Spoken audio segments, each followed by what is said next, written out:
We just went for Korean food, and I always want more salt on my Korean food. They use gochujang, which I don't think is particularly salty.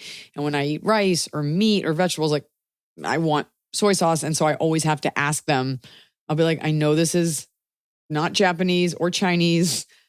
Do you have soy sauce? And they always do. And the lady brings out a little thing, and I've always asked for a second one. And like the Korean waitress was like worried about my salt intake. I was like, I need it. I fly a lot. My nose is stuffy. I got to taste this. And now I'm just very, very thirsty. We eat like a lot of pickled vegetables. I eat all the banchan. I eat everything. And now. So you were like, I have to record later. You know what I'm going to do right beforehand? Eat as much salt as possible. So you should have just had a bunch of milk to go with it. It wasn't spicy, Emily. That's not their thing. It was like we got home from New York, which was incredible. And like landed, and Sierra's like, what's in your suitcase? I'm like, here's everything. Trying to make the most of like the little bit of time we have before she takes a nap. Then I have to do this. Then I have to do work. And so we just went to the fun coffee shop, and then we went for Korean food. And she tried all the pickled vegetables. I was very proud of her. Is she asleep right now?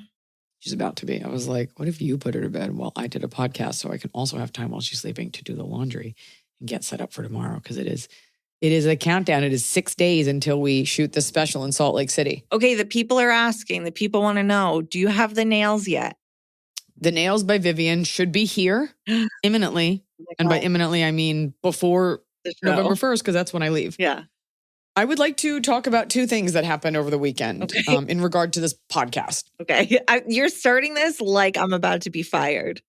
I want to talk about a couple things that happened on this podcast. Just a few things of note. Just want to, run this by you. Your performance, concerning your performance. Yeah. Well, one is an indictment on your performance because you didn't watch the video. So I have an update. Oh. Red hot update.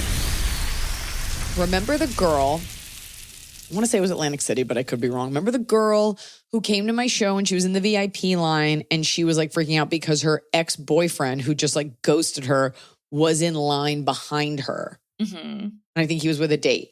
So that was like, I guess 2 years ago. And then do you remember she came to another show with like an update about how she like agreed to talk to him and we were like, no, don't go meet him. So I said she showed up like she's my stalker. She came. There's a beautiful girl. She bought a ticket to a show like a fan. She purchased a ticket and a meet and greet. Yeah. And she was like, I came here so I could tell you the update. And I was like, oh my God, you don't have to spend $100 like every time you want to give me an update. And then I felt bad because she was like, no, I spend the money so I can meet you. And I was like, okay, let's not talk about money anymore. So she was like, I'm the girl who, and I was like, right, had the boyfriend in line and she's there with a guy. She's like, this is my new boyfriend. Like we're in love. My ex, and I'm like waiting for it. And she said, died.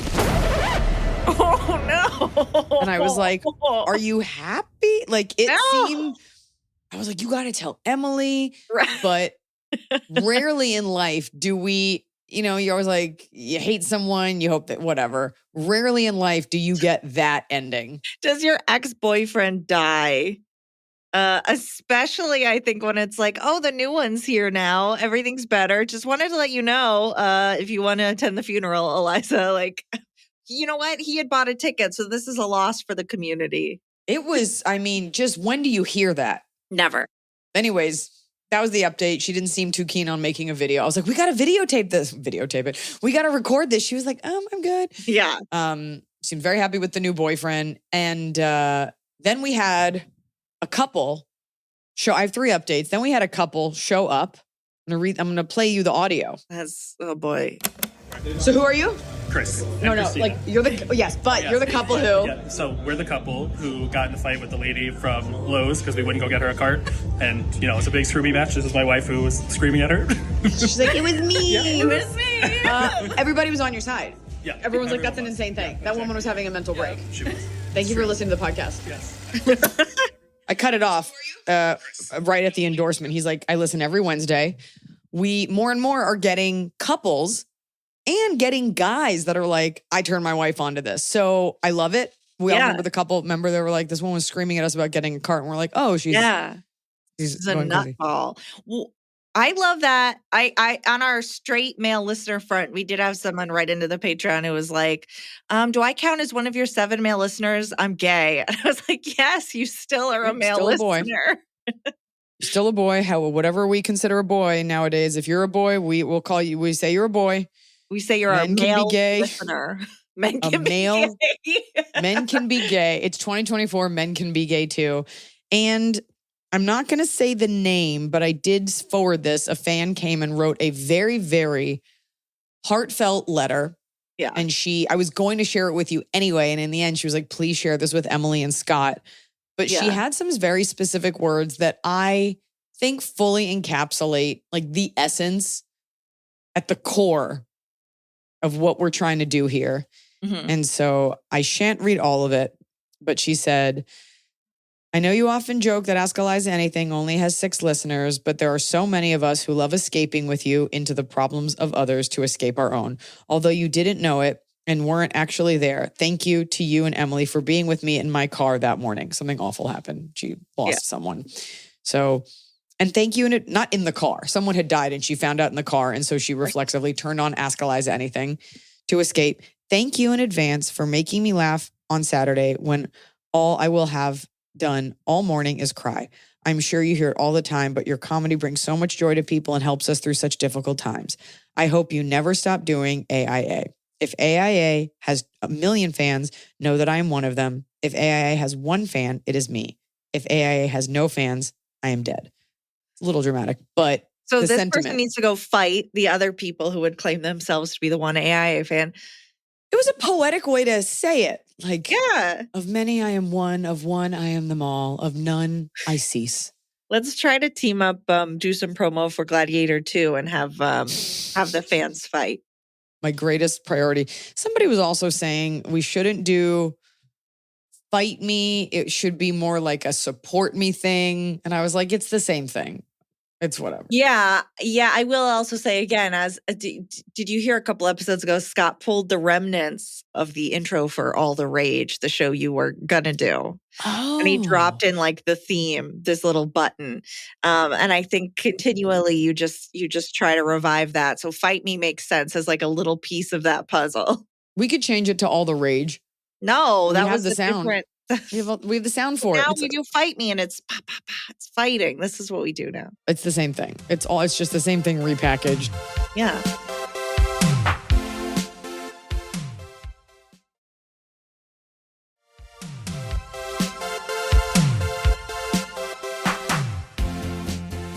Well, I love those updates. The shows in New York were great. It was really nice to see so many fans, to feel the love from so many fans. And I had someone who came with me. They remarked how impressed they were with how diverse. I mean, it's New York, so it is diverse, but like the wide array of people that come to the show. We got all kinds, all generations, and getting a lot of Indian fans. Ooh, that's exciting. I had a Lakshmi and I had a Simran. And then at the show the day before, I had an Indian woman who was like, you need to make fun of us. And I was like, oh, I don't, it's not from my heart. No. It's not that you can't. I just don't, it's not like I come from an area where like there's a ton of Indian, like it's not like a culture that and I go, well, what would I make fun of? And she went, curry. And I was like, well, that feels hacky without even knowing anything. But I'm loving it. Loving all the Asian fans of all types of Asian. I do. I love it. I love to see where the comedy goes. And so I'm having a great time. And speaking of, it's been announced that I have a show coming up in Shibuya City in Japan at Pleasure. I'm sure it translates to something different. It's Tuesday, December 17th, following a USO tour I will be doing because we all know I love the troops.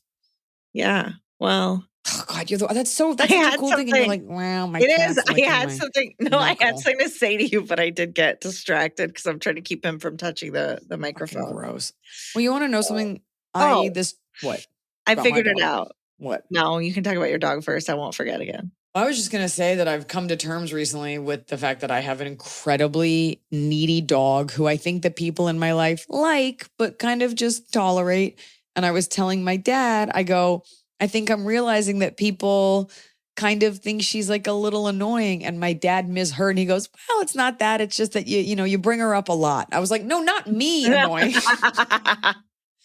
She's just a sweet baby who I just realized I have not had a meal to myself in the last 4 years without like a little nose butting up against my shin. Yeah. And she doesn't really like to walk anywhere, and she gets weird. And so it's like just a really heavy purse. And on Saturday, I begged my husband to take her. So he had to take her to his friend's Italian baby shower. And I just enjoyed a day in the city without having to stop every 5 feet so my dog could fight another dog. And it felt great. I felt like a mom out on the town. Yeah, it's a lot to have to take her everywhere. It's a lot. And she loves to be in the bag. And I'm like, okay, but now my shoulder lives out of its socket. All right. Right. Let's get. Wait, let me say my thing, which is just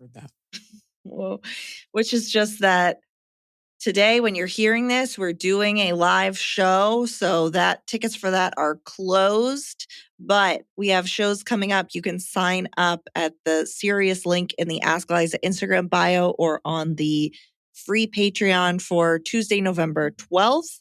And Monday, December 2nd.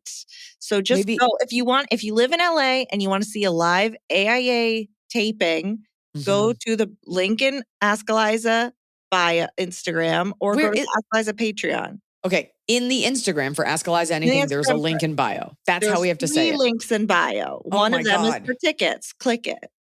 Yeah. If you can't figure it out, we don't want you there. And also, right. We will. People like you have to tour this. It takes a lot of time and money to tour this. So once we get 1 million fans or even like a few 100,000, I would love to do this on tour. But right now it's only in Los Angeles. Yeah. Because we have so hopefully by the time you're hearing this, you will have been there and have enjoyed it. Well, it's tonight if you're coming, but make sure that you fill it. Also email us. We want to try audio confessions. So in the way that you leave your fight me's, send us an audio confession. Scott will deep throat it up to make it so we don't know it's you if you're trying to be anonymous. So last week's episode, he put that layer over your voice when you were doing 2 different characters. Oh, yeah, a manlet voice. I realized who you sound exactly like with a man voice. It's Carrie Brownstein from Portlandia when she does the boyfriend with the mustache. Yeah. You sound just like a girl. Like Spike or something, right? With this. And it's like not unattractive in like a sort of queer, hot way. But for those of you that are familiar with Portlandia, just so you know, Emily could be Carrie Brownstein's voiceover double. I'll say, do you guys need Spike redubbed? Me and Scott have something for you. Spike. She looks like a dude, except for she's very tiny up top. She's so small. Like the tiniest man shoulders. Okay. Let's get to the essence of what the fans are sniffing around for. Fighting. Let's fight.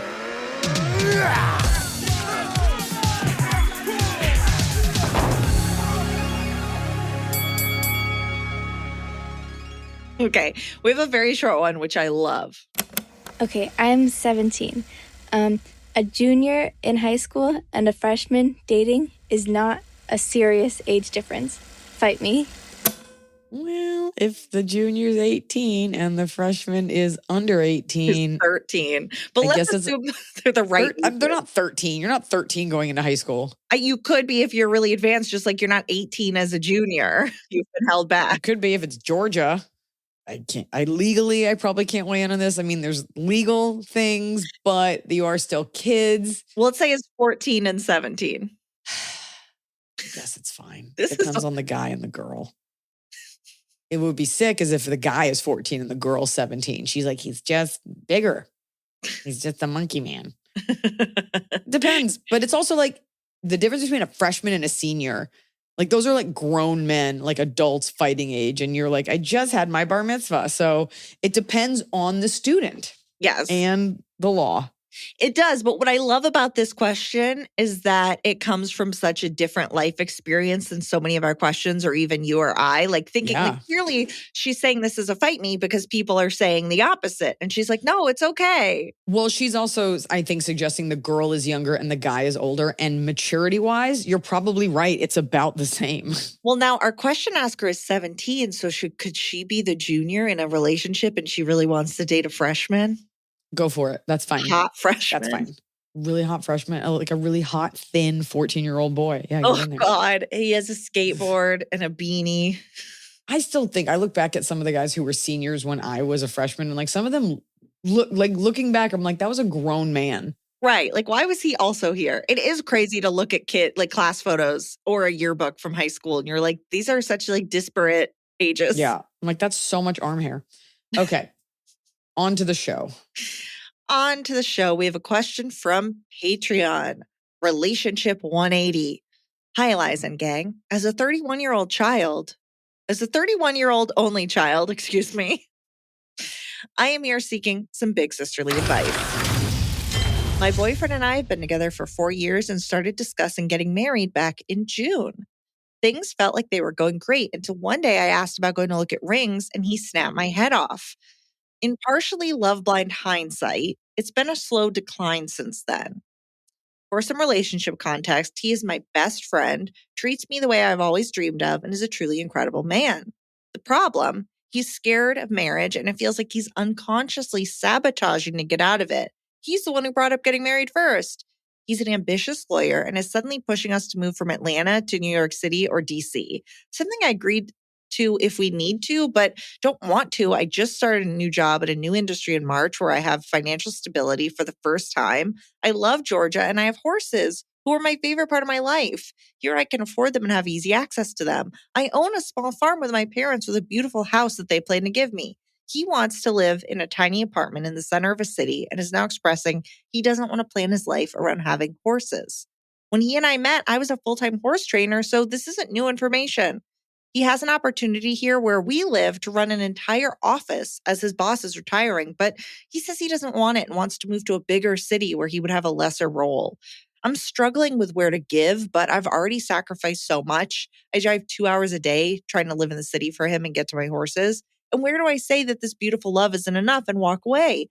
Moving now would take me away from everything I love and work for. I would be fully dependent on him financially. I love him so much, and I know he loves me, but I don't know if he's capable of loving me more than money. The idea of starting over is terrifying, and I don't know how to picture my life without him. Help. Signed, trying not to blow up my life. You have the answer. You know your answer. Reread your question or have someone reread what you just wrote to you. Yeah. There is the 1% chance that he took your head off because he was like planning on asking you to marry him. In no world should any woman be moving away from her financial stability, her life, and her comfort to a place where she has no resources if you are not married to someone. And even if you are married, of course, that's no guarantee that everything's going to work in your favor. But this thing, we always get girls that write in, they're like, should I just blow up my life for a boyfriend? You've been together for 4 years, and the difference between your late 20s and your early 30s is a huge one. And I had a friend who was like, yeah, he's afraid of getting married. He's afraid of like the commitment. And it's just like, this is a thing that young guys do because they want to keep their options open. And this guy loves you, might be the sweetest guy, doesn't realize that he is fine to waste your time and have you blow up your whole life with no guarantee that there will be a safety net there for you. You don't love him enough, because if you did, you would just be going. You are not so, let me put it this way, you're not so blinded by your love for this guy that you're like, of course I'll just go. Women too often give up everything to follow a dumb boyfriend. I have no respect for the boyfriend relationship. Okay. In your 20s, that's what you should have. But like fiance, married, children, these are like things that plant you and connect you to someone. You're going to get there. You're going to be miserable. And within 6 months, he's going to be like, well, I like it. So why don't you go home? And you're like, cool, I gave up everything. Absolutely not. And why did he take your head off? Oh, I'm sorry. So I should just follow you and you're mad at me for bringing up marriage? It doesn't matter who brought it up first. This is not the guy. Yeah. You have clearly, you know what you want to do. You love these horses. You love this house. You love this land. And you've compromised by moving into the city for him. When's it going to be enough for him? Like, what is he going to get out of this city? Is it because he doesn't think he can take on a bigger role? So he wants to go be like a smaller fish in a bigger pond? And that's okay. But what's the goal? Like what's his eventual goal? What's he trying to get to? And also, do his dreams matter more than yours? Because he's a lawyer and you're like a horse trainer. Like, are his life goals more important? Do you both have the same financial goals? Do you both want kids? Do you both not want kids? Why is his personal fulfillment worth more than yours? Why is it more important than yours? Women often give up what makes them happy because they're like, well, I found my guy There will be another guy who fulfills you in different ways and maybe even more so. But the fact that you're having to have this conversation at the phase of your relationship where you should just be having the best time and in love is not great. Yeah, I don't like this. Sorry. That's it. If you'd had a conversation, if he's like, we're going to get married, can we do this for 3 years? We'll come back. We'll make some money. But there's none of it. And he doesn't even know if he wants to marry you. Woof. Run, do not walk. Right. If it was like, oh, I know if I go to the DC office, I'll get really great experience that will eventually let me move to it, get headhunted or whatever. Like, then you go, okay, well, what's the timeline on that? You're right. It's like you need more details from him, and you need to be very honest with him about like, I said I'd move with you, but I need more from you to agree to do that. None of his plans are including you. Correct. His plans happen to have you there because it's convenient and you'll just come along. None of these plans are about how they'll get you set up or what your future will be. It's just about what he'll do. And you're just like, I guess I'll follow you. Don't be the girlfriend who follows the guy. If you already have, if you don't have your own farm and you're like, yeah, and I like New York City, great, go live a life, be adventurous. But you have so many things tethering you here that you genuinely love. Yeah. And you don't want to just like only see horses attached to handsome cab rides, pooping in bags.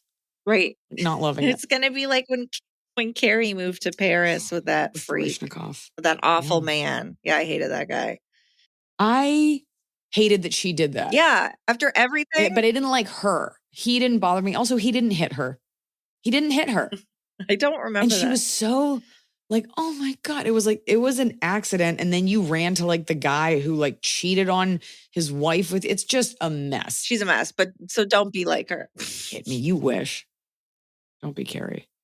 Ugh. Doesn't make you more likable because you're pretending a guy hit you. Whatever. Go back in time, rewrite it. Smell this candle. All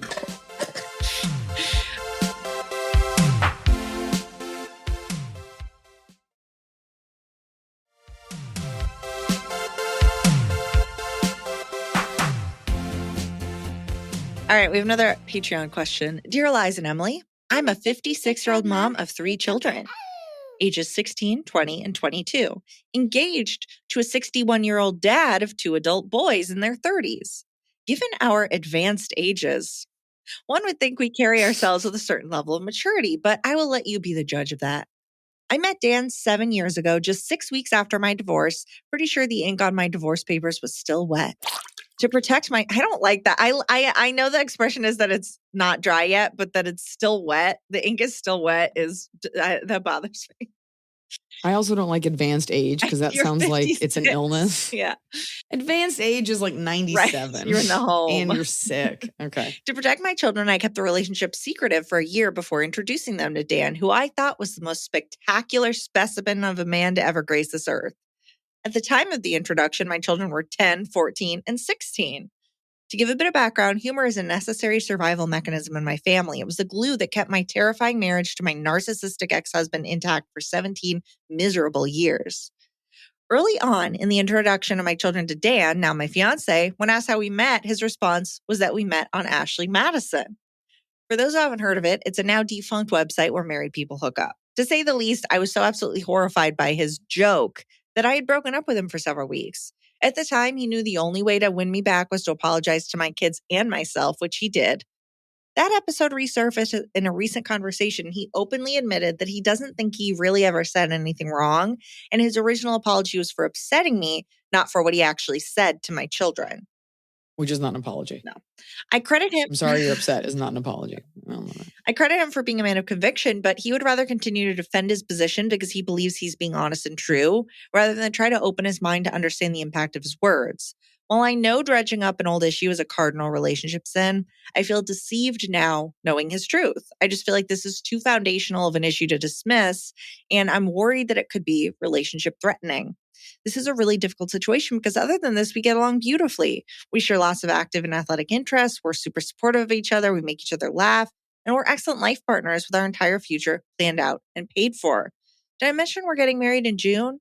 I just don't understand how he doesn't see how hurtful his Ashley Madison comment was for my children and for myself to hear. He has been equating his comment with the time that my teenage boys, in their attempt at humor, have said potty mouth nonsense at the table.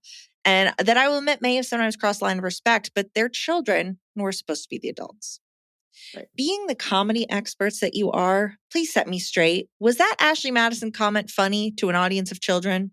Side note, you should know that I have been accused of having a bit of an off-center sense of humor. I find humor in things that I suppose normal people would not, but I'm failing to find the humor here or the appropriateness. Oh, help me, Eliza and Emily. I just don't know what to do with this. P.S. Saw your show in Charleston this past Thursday. It was hilarious. I may have peed my Nice. pants a little. Guess I'm not totally potty trained did. yet. P.P.S. I have a screenplay idea for you. With humility and gratitude, Amber Lexington, my alias porn name. Amber's got a lot going on. You got a lot going on. Did you meet on Ashley Madison? No, it's not. But so I think the big problem is here. She, after a year of secretly dating this man of her dreams, introduces him to the kids, and he says to the kids, we met on Ashley Madison, who are 10, 14, and 16. Right. So you cheated on your husband. No. Divorce. They had divorced. They were 6 weeks post-divorce. So she's saying the ink on the paper might have been wet, but they were divorced. Okay. So the issue is he put it in your children's, especially young boys' minds that you cheated on their dad. Yeah. That's the poison part. It's not about we met on some weird dating website. And it doesn't come off like, well, you were on there and maybe he cheated on his wife. It puts you in an unsavory light because the suggestion is you were sleeping with a man who was married or you were cheating on their dad. And for young kids to have that in the back of their mind, that's a scary thing. So it's the implication of what it's saying about their mother and how you want your children to view you. And you can live with the fact that it's 6 weeks post-divorce, and honestly, the marriage wasn't even that great toward the end anyway. You don't want your kids thinking that you did that to their father. Because even if the dad sucked, that's still their father. And that hurts. If he can't understand that, I would be interested to know why he can't comprehend that very simple thing. Women are not given the same grace when it comes to cheating as men are. Like, oh, my dad cheated on my mom. It happens all the time. When it's the other way, like people carry that with them forever. Yeah. So in that comment, in that joke, he risked a lot as a guy not thinking about how women are viewed if that is something that is implied that they've done historically and currently. Well, and our question asker keeps indicating like our family deals with stuff with humor. I have an off-center sense of humor, but the thing is, clearly this joke didn't land with you. You told him it didn't land with you, and he continues to think, well, I thought it was funny, so too bad. And why is that the hill to die on? Just because it's a joke doesn't mean it's funny, and not every joke is going to land. And the point is it hurt you, and he didn't, at the time, you should have caught that he was apologizing that it hurt you, not that he said it. Now you're saying you're funny. There might be a version where you're saying all these off-color jokes all the time. And so he's like, okay, you can't pick and choose what jokes are okay if that's the world we've created. But this one seems to have really hurt you because it's impugning your character. I think you explain it to him the way that I said it. If he can't at least understand that, because he could be like, look, you make jokes about cheating all the time, but it is inappropriate to say to children. I don't care what the children are saying at the dinner table. I really don't. They're kids. They really don't. I think about the jokes I made. I look back at some home videos recently and I'm like, what were you talking about? Like, did you even know what a skin flute was? Like, you're just saying things that you heard on TV, whatever. So that's neither here nor there. I get that everything is paid for in your future. You have two choices. You explain all this. I think he'll get it. Hopefully he's intelligent enough. If he still doesn't, you have two choices. You can either let it go or you can blow it up. If you're saying everything else, I find that hard to believe that everything else is flawless and perfect. Yeah. But this one thing from all these years ago bothers you. And you're saying this guy is like the love of your life and perfect and he won't be able to understand that. That's weird. Right. Like if this is the one thing, like this to me, dying on this hill indicates to me that this is who he is. But it doesn't sound like that's who he is. So I don't understand. Yeah, I don't know. I think we're missing some stuff. And also this thing where you're like, we use humor. First of all, don't say the word humor. Nothing is less funny than like, I'm a humorist, an American humorist. You're saying you use comedy for a lot of things in your life. Is there a version where you, not from an angry place, but from like a seriously vulnerable place, explain to him why children seeing their mother this way. And by the way, you stuck it out in this miserable marriage for 17 years. For the kids, probably. For the kids, and to go out like that, like it was all for naught. Well, you probably cheated on dad anyway. Like that takes away from the dedication to this shitty man that you had just for your kids. So it is impugning your character. You do owe it to him and to you to explain it in a specific way versus like, it was a bad joke, Steve. Okay. But then you're just going to have to decide if you're going to let it go or not. Is it cool or gross that I just caught this with my hand? This bug. What is that, Emily? It's a bug? Like a bug. It's just like a little fly. The cats were chasing, and I just caught it. Okay. Well, I'm just trying to like explain someone's life, and you're like, look, I caught a gnat. It's gross. It's fucking gross. That's the answer. It's fucking disgusting. But now there's one less. In the world or in my house. On your desk? On my desk. And trust me, I count them. Okay, we have a follow-up that you've already seen on the Patreon because you've already engaged. In case people don't know, Iliza's on the Patreon as herself, just chilling with the masses. So like no one cares. No one writes back. There's like one comment. I need like I need verified that status. I'll look into it, but I don't think that's how it works. So you just have to trust that it's Iliza.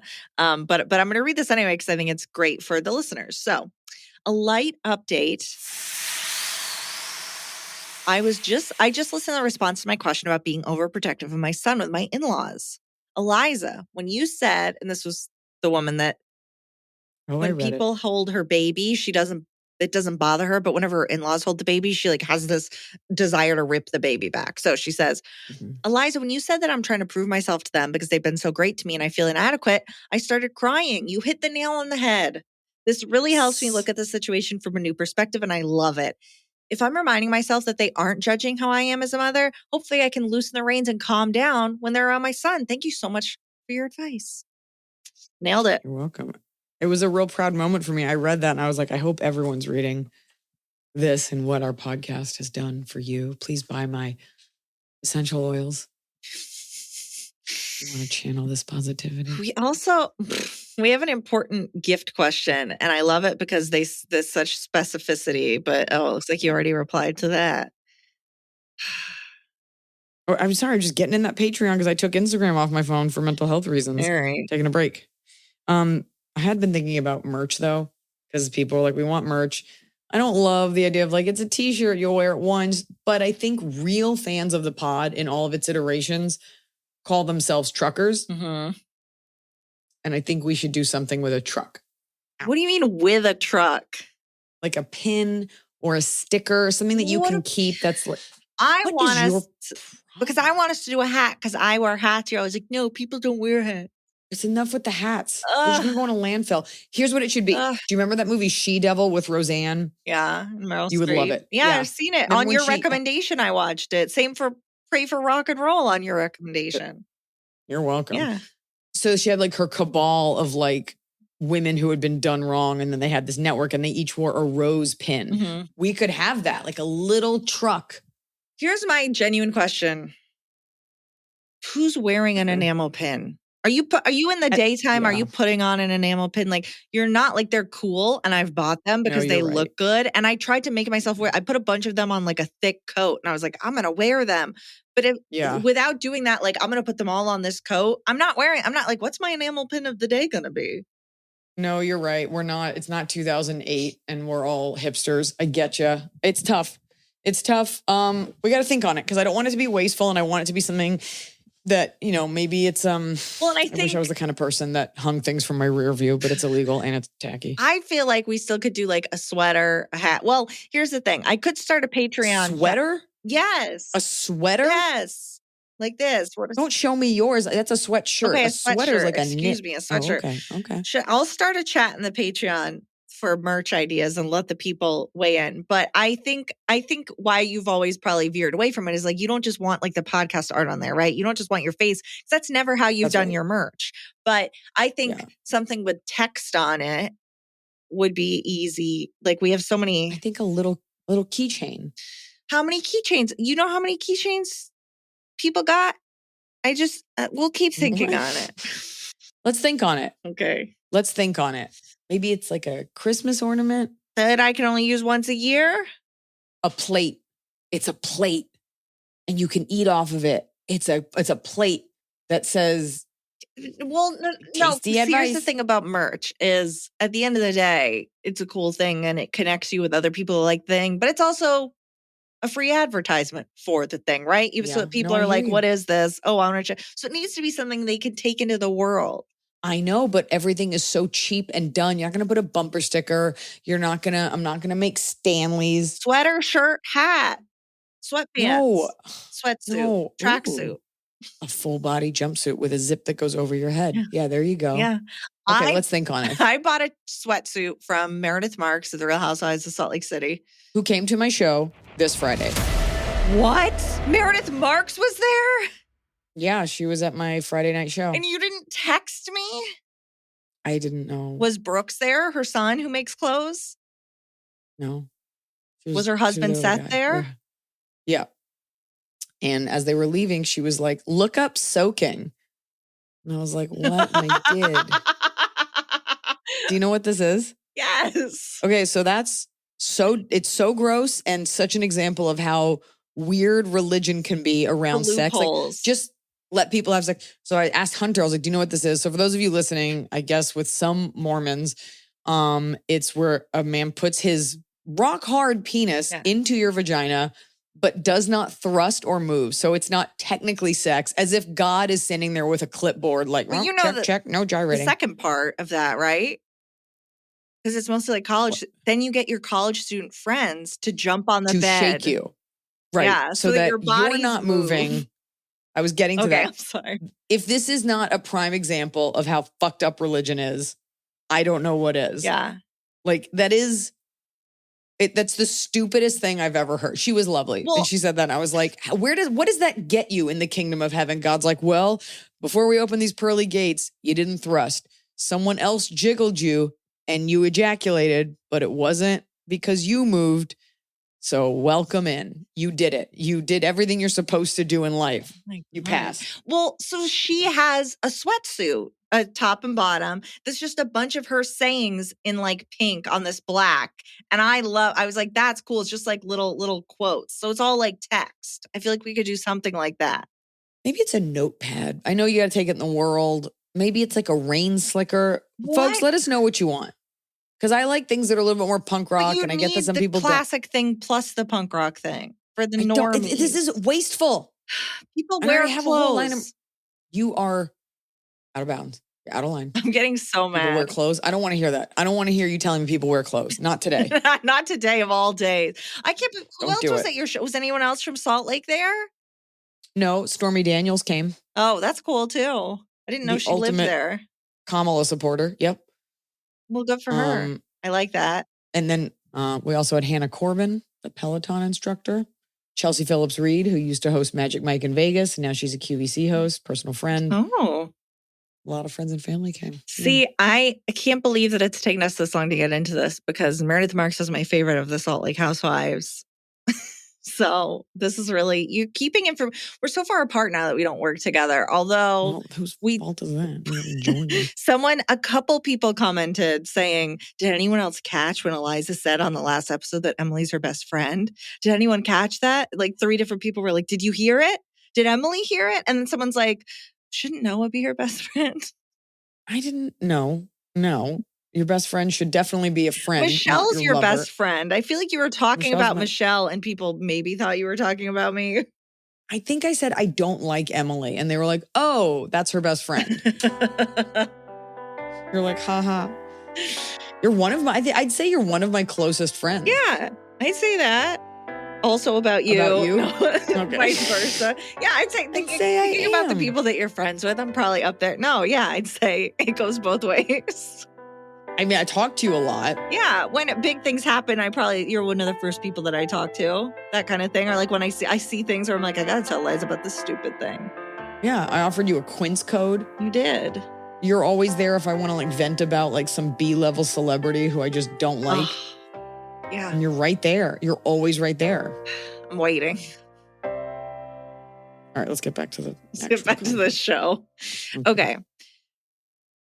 AITA. For thinking my sister shouldn't commandeer Christmas for a baby shower?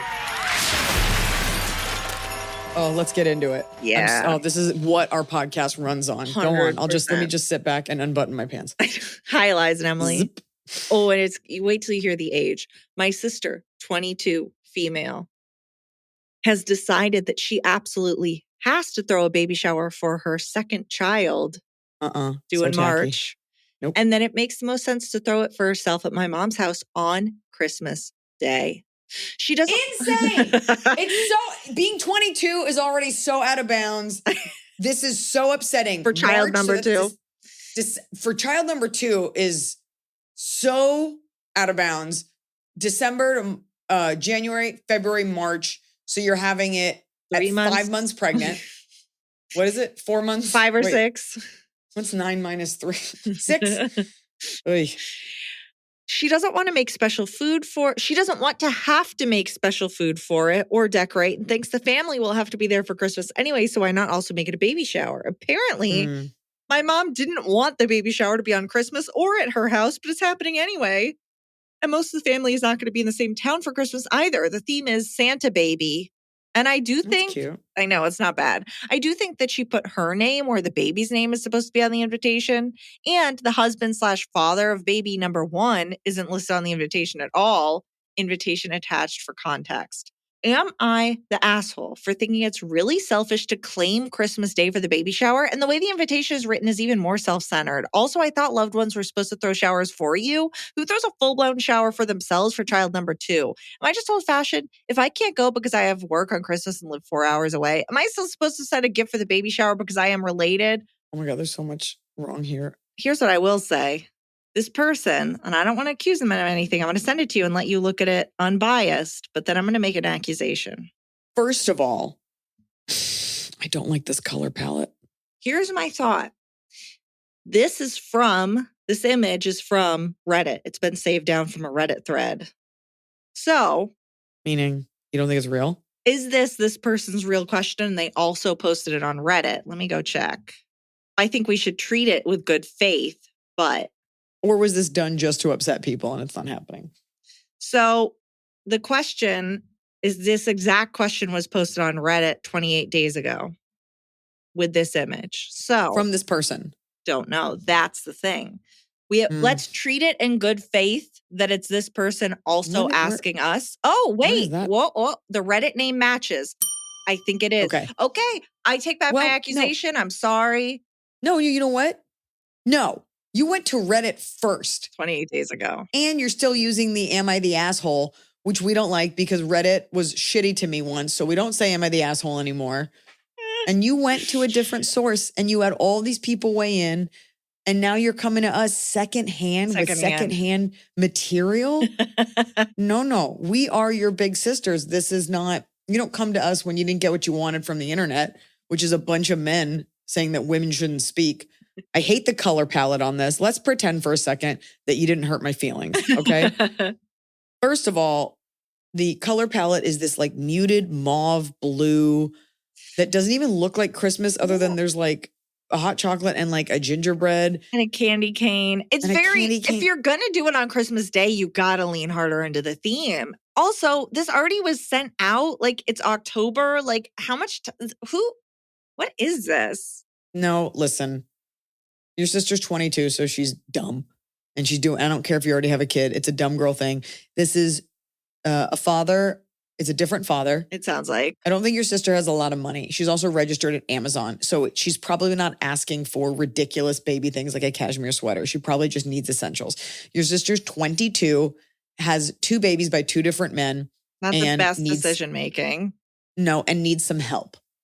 Yeah. But that's fine to ask for help. It's also fine to say that for Christmas, if you could just give me gifts for the baby, but making it about her on a day that's supposed to be about everyone. It's about Jesus. Sure. Is something that people probably aren't going to forgive you for anytime soon. And it makes them, now they have to send a gift and it doesn't feel good. It is the most myopic, selfish thing you can do. And it puts like a weird tint over the day, the birth of this child, you as this child's mother. Now people are annoyed by you and they're not going to want to contribute. So you do have to give a gift because you're the sister. I think $100 to Amazon is totally fine. $50 to Amazon is fine. A stack of diapers, whatever. Or honestly, you could just go pick up cute stuff at like, get a bunch of stuff at Goodwill or go to a Marshalls or Poshmark or just there's plenty. I mean, I got Sierra's Halloween costume at Poshmark and it was used. Like there's no problem. Yeah. No, you can, the world is not short on cheap baby stuff that's affordable and totally useful. But this is something that she thinks is a great idea because she knows that people will all be around. And there will be decorations. It's slimy. It's tacky. It's a scumbag move. Mm-hmm. And your mom doesn't even want to do it. And she's saying that we all, she's like, me and sister and mom are hosting it. It's like, no, your sister's hosting it and taking advantage of it. Imagine you go to the family Christmas party. You're like, oh, we're all like celebrating. And it's like, actually, today is about me and my baby. Yeah, that's weird. Barf. And it's like, I'm sorry that you made a bad choice and you're with this weird guy. Like, this will not be the last annoying decision this woman makes. And it will be all like, well, I'm young. I don't know any better. And you're just going to have to live through this until she gets older. It's annoying. I'm also wondering what you do that maybe you're like drive an ambulance or something. You have to work on Christmas. Maybe you're Jewish. Send her the gift. Don't show up for it. And tell your mom to talk some sense into this child. Yeah. She's hijacking Christmas. You could have that, like she's capitalizing on the fact that people will be there, which is a shitty way to get presents, to force people into it. Right. And you must not be doing well because you shouldn't, nobody has a baby shower for a second baby, which also makes me think the babies aren't the same gender. Because if there's two boys, you could just pass everything down. Yeah. She didn't even call it a sprinkle. Oh, yeah. A Santa sprinkle. She called it a shower. Yeah. This is probably one of like a laundry list of things this girl has done, which is why at 22, she has 2 kids by 2 different men and is making a choice like this. But you don't have to participate. And her life's about to get really complicated. I hope that the guy that she's with, if she is with one, helps her out. But I feel bad for her that she feels she needs to like wrangle people into giving her gifts because she knows they won't support her otherwise. And that she didn't have friends or family who wanted to do it for her. Like, I'm sure her family's like, we did the first one, but none of her friends supported doing a second one. So she had to throw it herself and pretend her mom was doing it. I bet she didn't even ask. I bet she was like, I'm just going to do this. And Fair. It's like, okay, well, there goes that. Ugh, she sounds annoying. Sorry. Do you want to do top of the cob or a related question? Let's do a related question. And I also want to say, we will find out if you have posted your questions elsewhere. And it's really hurtful. Emily will know. It's like you asked us to prom after your first date said no. You left all the evidence on there. All right. So this is another question from Patreon. Is a nesting party that controversial? Hi, AIA crew, chubby baby like Jianfu and Emily's expensive cats. I have a is a nesting party like another weird sex practice? It should be. Okay. It should be. Okay. I have a small issue that could damage my family female relationships. I'm a 27-year-old female pregnant with my first baby. My husband and I are so excited and looking forward to preparing our home and lives to welcome this little one. We both work and make great money. We will own our house in the next 6 years and have plenty of means and ability. I want a nesting party to celebrate my baby with my family, and my sister-in-law wants to throw me a baby shower instead. Now, let me Google what a nesting party is. What's a nesting party? Oh, okay. So they say additional context. A nesting party is with close friends and family. They can bring gifts. They come to your house and help you prepare for baby and postpartum, setting up the rest of the nursery, cleaning new baby clothes, setting up the bathroom cart, cleaning or organizing things mom wants done. You share a meal and play a game or two, but low key. You get to interact with other friends and choose a to-do and help the mom and make her feel more ready at home. All my friends are practical helpers, so this is perfect for me. Okay, let me finish. That's great. Okay, we'll finish the question. Hold on. Okay. I absolutely want a nesting party, and I already have one kid. Right. So I didn't do this for my last two, so can everyone just come over? I absolutely hate baby showers. They go on forever. Everyone gets to sit for an hour and stare at you while you open gifts, half of which will be donated anyway because consumerism in America is out of control. And all you get to do is sit and talk to old grannies about when you're going to have your next kid. I made it very clear over text that my sister-in-law could throw me a nesting party and my mom could help. My mom told me I need to just let my sister-in-law throw me a big baby shower because it's not about me. It's about the people that want to come and celebrate the baby. I'm fuming. Why do I have to do something I don't want for my own baby to make other people happy? I've read both of Iliza's books and have applied the good wisdom she has given to many situations like this, but Is it socially unacceptable to turn down a baby shower and do what I want? Am I going to have to put my soul and foot down again on my mother and sister-in-law? My mom justified that I should allow my sister-in-law to throw the baby shower she wants because I did so much for her during her last rough pregnancy. I don't serve What? people. Wait, what? So I did so much for you, therefore You- you should do something for me I don't want. right. That's the opposite. Like that is such female logic applied, which is different than girl logic. I don't serve people, so they serve me. I would love to Mm. hear Eliza's hot take. Also, I will follow up. Can't wait to see you in Spokane in November for my birthday. P.S. My mother-in-law is fantastic and I love her. She supports me in the decision to do what I want. She knows that my mother and sister-in-law are drama queens. P. PP. Just one P. I said it twice. P. I do think you're being a little overly dramatic about a baby shower. I don't think it has to be that unless you're positive your sister-in-law will throw this like drab, boring, like grandma thing. This is the beginning of you as a mother saying what you want. I'm all for like letting it go and let someone plan it for you because you can always be pleasantly surprised, but you do not want a baby shower. What you want, I think, I've never heard of a nesting party, but I love it. You're like, I'm a practical person. And I think that there is a way to get a baby shower and nesting party all in one. She can still do all the cute food. Nobody wants to play these games. Literally no one. Okay. I know you guys are like swerving your cars. You're like, I love melting a chocolate bar and looking like a turd in a diaper. Nobody wants to do that. Nobody wants to watch you open these gifts. Okay. And I agree with you. I feel like I really like you about donating a lot of it. You don't even know what you want.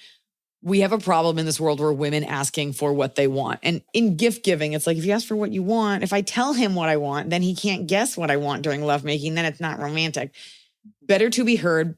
Sit your sister down and be like, I love you. I love that you want to throw this. Here's what I want. Can we find a way to make this something that will actually make me feel great? A baby shower is not about giving people the chance to support you. If they want to support you, they need to do it in the way that you want. And you're not asking for a baby shower on Christmas. You're saying, yeah, throw a baby shower, but can we alter it to be the thing that I want?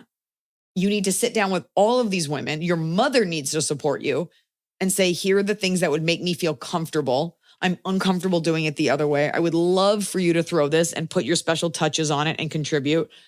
But I don't want to have to do something that makes me really unhappy for the sake of other people who don't even want to do that thing in the first place. And then one of a few things will happen. Either she'll be like, great, I'm not going to do it. And you'll be like, awesome. My mother-in-law can do it for me. You'll throw it yourself because that's fine. I don't know why has to be, and your friends will help you. Or she'll be like, okay, great. Well, can I at least make these cute cupcakes and can we play one game? And you're like, yeah, fine. Yeah. But there's nothing wrong with what you're saying. And some of your friends, right, you're right. And it sounds like you know your friends, you know that they're practical. I do think some friends are going to be like, well, we wanted to like party and celebrate you, not come over and clean your junk drawer, which, is fine because it's not traditional. It might just, people will be like surprised by it. But I don't think it's wrong to try to get them to do what you want them to do. I don't think it's wrong at all. Like, it's a nesting party. Pick a task. And some people might be great at organizing. Some people might make a lasagna. Like, I think there's a way to make it more fun versus indentured servitude, micro indentured servitude. Yeah. Because that's what you don't want, is to rope people in. I'm talking to you, Christmas baby shower, into something that's uncomfortable, but like they've been roped in under these auspices. Like, you got to make it appealing. Yeah. Make it a fence painting party. All right. And you could tell her, be like, yeah, some people, that's why we offer food and fun drinks, to make it more of a social thing. But you're wanting all of the work to have meant something versus just, and now you played a bunch of games and now I have to clean it up. Yeah. I didn't even want to do this. Yeah. There's a way to have people celebrate you and feel good and have a party and everybody has fun. Yeah. Top of the cob. It's the top of the cob. We're doing it right every day. You just take a bite. Top of the cob. Bottom of the cob. Start. Maybe it's just an ear of corn that we send out with a stamp on it. And that's our merch. Start with the fan bottom. I'll always end it. So fan, you, me. Bottom. There's the bottom of the Cobb. First flight to France. Get on the plane, no issue. The couple next to me gets in and starts coughing, blowing their noses, all of it. And I'm in coach, so there's not a ton of room. Also, homeboy in the middle seat cannot keep his elbows to himself. I'm at the window. We all have to exist in 4 square inches of space. Have some fucking courtesy. Also, did we not learn from the global pandemic we just went through? Mask up if you don't feel good. I'm a New Yorker and they're French. Get it together, people. Jess, writing this while flying over Nova Scotia. Yeah. It's not fun. Oh, and other not people fun. start, you know, when you cough and you're like, God, I hope no one thinks I'm sick. I just get Yes. tickle. But whenever anyone else coughs, I'm like, ew, what's wrong with them? Like, just die already. Yeah. Like, stop. Right. Yeah. My Yeah. bottom is arguing, feeling that feeling that is really prevalent right now with politics of where you're like, I don't understand where this person's coming from, but like on a micro scale. I got into an argument that almost turned into screaming with my mom at dinner last night because she was saying that Gina Davis just isn't that good. And I'm like furious. I can feel my blood pressure rising. And it's like, why? Like, why do I care? But I was so mad. I'm like naming movies. She goes, that movie wasn't that good. Oh, that movie was 30 years ago. I was like, it doesn't take anything away from Gina Davis. Like, furious. And she's just like, no, I don't know what you're talking. So unbothered. And to just feel myself get that mad about something so pointless, I was like, this is bad. Well, that's your world. You got to keep your cool. I was ready to scream, but we were in a restaurant. So I was just like, what about The Long Kiss Goodnight? What about The Fly? What about A League of Their Own? And she's like, Like, I didn't see those. I like Beetlejuice. yeah. Well, she said in Beetlejuice, she's like, well, Alec Baldwin was the best part of Beetlejuice. And I was like, What? Michael Keaton. This was your mom? Yeah. We are able to unleash on our mothers in a way that you would never on another human. Right. But consider this. The stakes could not be lower. Right. So just be like, okay. The amount of times my mom and I have disagreed or she said something and I'm just like, okay. All right. Like, yeah. You're not going to stop loving me. I'm not going to not be your daughter. And I'm not going to convince you otherwise. And you won't remember this conversation. So, All right. My bottom was going to be that my hotel in New York City stopped doing room service at 9:30 on a Friday night in the busiest city in the world. So that was it. But actually my bottom of the Cobb is I don't really like either presidential candidate. I feel deeply unsafe with both. And I feel like I'm just going to bleed taxes with Kamala, but I also feel like with Donald Trump, no one is safe. Everything I hold sacred will be exploited and there will be no planet. So I feel deeply unhappy about both.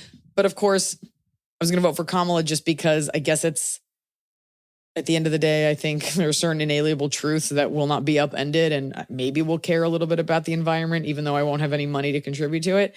So I get a lot of, at some point I must have signed up for something or the government just took my email. The amount of Kamala Waltz emails that I get to my junk, it's like 30 a day.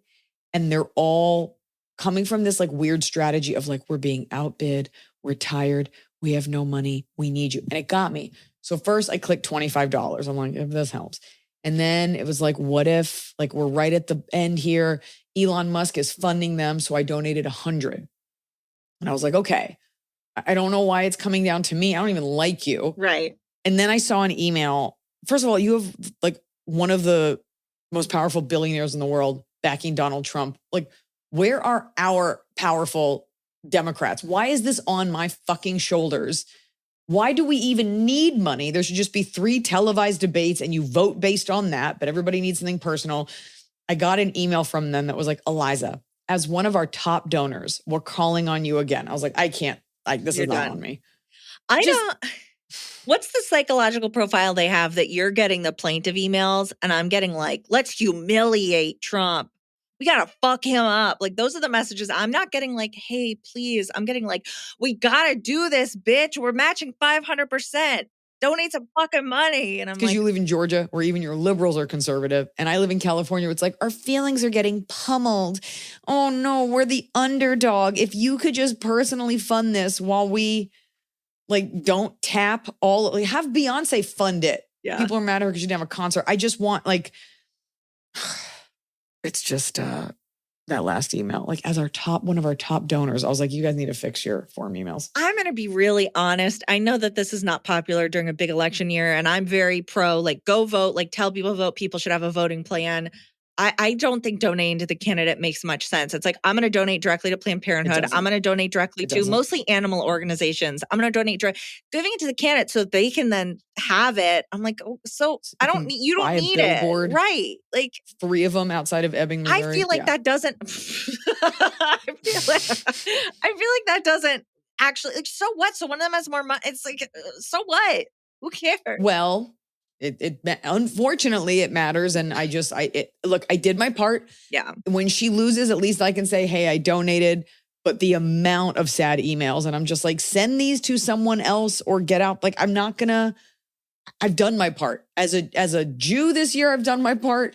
As a liberal person, excuse me, I've done my part. As a begrudgingly registered Democrat for this election. Yeah. For a party I don't want to be part of. So that's my bottom, is just how shitty this has become. All right. Among other things. Top of the cob. Top of the cob from a fan. Ooh, this one they say is for all the Emilys. To Iliza, Emily, and all babies, both fur and flesh. As the fall and winter holidays approach, it's easy to feel overwhelmed by the relentless push to consume more. Here's my alternative. A few years ago, I decided to spend Thanksgiving at Best Friends Animal Sanctuary in Kanab, Utah. It's hard to put into words just how magical it is to spend what's usually a day dedicated to gluttony volunteering with animals amidst the stunning red rocks of southern Utah. I'm lucky to live just a few hours away. The decision to dedicate either Thanksgiving or Christmas to giving back was one of the easiest I've made. This year marks my 3rd holiday season volunteering, and I can't recommend it enough. If you go, I suggest staying at the Best Friends Roadhouse and Mercantile, a pet-friendly hotel that caters to animal lovers. My dog Junebug gets a personalized welcome sign and a treat at check-in, and you could even bring a sanctuary animal home for a sleepover. The sanctuary has a vegan cafe where you can enjoy an incredible lunch for just $5, and Kanab is full of amazing restaurants for dinner. There are beautiful hiking spots all around, but what makes the experience truly unforgettable is Angel's Landing, an animal memorial where you can leave a rock or trinket for a beloved pet who has passed. Trust you won't leave that place without snot running down your face. I'll leave some links. Photo of Junebug. We took our Christmas card photos at the JC Photo Studio last year with love, Susanna and Junebug. Now, I have to say, Iliza, my mom went there with her friend and they stayed for a few nights, and you volunteer all day. And then like you could take an animal home, but because they were sharing a room, my mom's like, I want to bring a pig home to bed. And her friend's like, I don't want to do that. So, Cool. I don't know if she fully took advantage, but I feel like I do want to go. It would be perfect for you. I am a supporter of Best Friends Animal Society. I think you were working with me when we started supporting them. It's a great cause. I've been invited there. I can never make it. I think that that's beautiful. I will say, living in LA, like that time of year where you're like, I want to go volunteer. They're like, we're full with more famous people. Yeah. So it is like weirdly hard to volunteer for stuff here. But I love that. You're right. Rather than, I'm a big fan of doing the opposite thing on the day. So if you have time and are able to do something like that, I think that that's awesome. Yeah. I love the idea of bringing home like a little pet and like, you can sleep in a bed tonight. Yes. Watch me shower. Little pig. I love it. My top of the cob is I spent an ungodly, embarrassing amount of money on a litter robot. To spend that much on something like this feels asinine, but I've now had it for 3 days. It is incredible. It is a life changer. It is making my cats' lives better. I'm obsessed with it. Like, I can't believe technology like this exists. It's now taking up, I would say, a third of my bathroom. It's so giant. But I'm like, oh my God, we're in the future. Like, this is the first, they're like, oh, flying cars. No, I don't want this. This is the future. It's for my cat's shit. Honestly, yeah. How does it work? What makes it so great? So amazing. It's like a washing machine drum. And so it whenever they use it, then they get out, it waits 7 minutes and then it spins. And there's a grading system where it spins all the chunks out to underneath. And then so it goes one rotation and ends with just litter, clean litter. So all the little things get sifted out. There's a drawer underneath and it tells me it's 35% full right now. So it'll alert me when it's all the way full. I gave it a name because you give it a name. So mine's the Turdinator, and it will alert me like, Rizzoli just used the toilet, like signed the Turdinator. And I'm like, thank you, phone. It can tell which cat is which? Because it goes by weight. So I was like, one's bigger and one's smaller. And so it knows Rizzoli's the bigger one. So and it's fascinating. Then you have to Does it put it in a bag or do you have to Yeah. just dump So it out I in put the a toilet? bag in the little tray underneath. And so then when it fills up, I'll pull that out. I'll pull out the bag, I'll tie it up, and I'll go toss it. Like I still have to deal with it. But instead of scooping every day, it like sifts out. And you're also using less litter because you're not dumping out the whole thing. It's saving the clean litter. Great. So I was like, wow, this is truly what scientists need to be doing. Yeah, cleaning up shit. Yeah, Dealing genuinely. with shit. Maybe we go cat turds, then we go to methane from cows, and we just find ways to. I mean, the world runs on poop, so World it really runs on does. poop. Make the cows poop in a robot. maybe we could get cows to poop directly. It's really the gas, not the poop. Okay, Yeah. my top of the cob is super simple. Yeah. Life is all about traditions, and I've been visiting New York City ever since I was a child because I have family there. But as an adult, starting in my 20s when I would go there for comedy, I would always buy myself a black and white cookie from a bodega. I love the vanilla part of a black and white cookie. And they have to be like the ones wrapped in plastic from the bodega. You go to a Jewish deli and get one, but bodegas are everywhere. And I hadn't been to New York in a little bit, and I went and I got one this time, and it tasted just as good as it always did. And I can't say that I have much of a sweet tooth lately, but the green room had a lot of black and white cookies. And I didn't feel well, and I ate it anyway, and it felt a little sick, but it's worth it. I love the chewiness of that thick icing. And it's like a cake cookie. In a perfect world, it's lemon, but most people don't know that. And I just love it. And I don't love the Seinfeld, like, look to the cookie in terms of like black and white people living together. I don't get it, but people love to quote it. But I love eating the vanilla part of a real New York black and white cookie. And it's really hard to get them in LA. And most companies that make them, it's like just like a shitty cookie and they don't get it. And you got to do it right in New York. You just do. It's got to be the cake. Got to be the cake. I loved it. Only in New York did I set out to get matzo ball soup at 11 o'clock on a Friday. And it's like, do you want it made by a Dominican cook or a Puerto Rican cook? And I got some and it had curry in it. So welcome to the true melting pot that is New York City. And we're back. And if you're listening to this week is the big tape in Salt Lake City. The outfit is hot fire. And then I'm coming to you, Idaho. So we'll see you there. Looking forward to Boise. As always, leave your questions on Patreon. We are more and more getting involved with that. We're going to post exclusive content there, stuff like that. And this week we will have... Tonight is our first, sorry, what am I saying? Yeah, when this airs, tonight's the first live show. And we will be posting tickets for the next few live shows. They're available. That you can sign up for any of the shows right now. Any of the shows, these are free tickets. We're going to have pizza, courtesy of Spindrift, giving us some soda. That sounded like the pizza comes from Spindrift. I got the pizza. The Spindrift. You know what? I'm just tired. And I just flew really far this morning, and I ate a lot of Korean food, and I had a lot of coffee. I need to rest my body. I want you guys to know this is not the biggest podcast, but I love our followers and I love what we've created here. And we look forward to seeing you on Patreon. Yeah, no presidential candidates were banging down our door, but that's okay. You know what? She owes me money. How's that?